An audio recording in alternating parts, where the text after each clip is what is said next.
Satuan Polisi Pamong Praja Kota Langsa kembali melakukan aksi penertiban di sejumlah titik ramai kota. Petugas menyasar pedagang kaki lima yang masih membandel berjualan di bahu jalan, serta ODGJ dan gepeng yang selama ini meresahkan masyarakat. Kepala Bidang Ketertiban Umum dan Ketentraman Masyarakat, Koko Hendrawansyah menegaskan, penertiban rutin dilakukan untuk menjaga ketertiban dan kenyamanan masyarakat. Kehadiran PKL di bahu jalan sering mengganggu arus lalu lintas. Kondisi ini membuat jalanan semrawut dan menyebabkan kemacetan di titik-titik ramai kendaraan. Kita melakukan penertiban dengan kita eksekusi barang dagangannya, kita amankan, kita bawa ke kantor.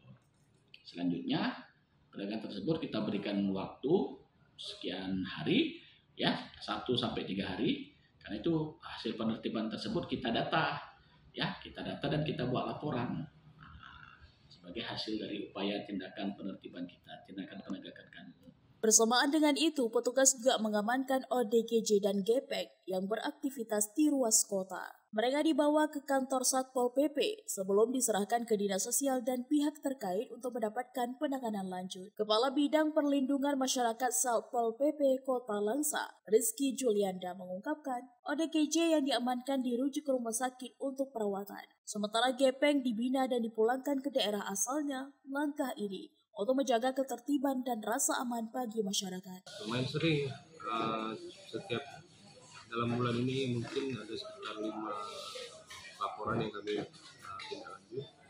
Semua kami proses, kami amankan, kami tertibkan, dan kami bawa ke ODGJ, kami bawa ke puskesmas.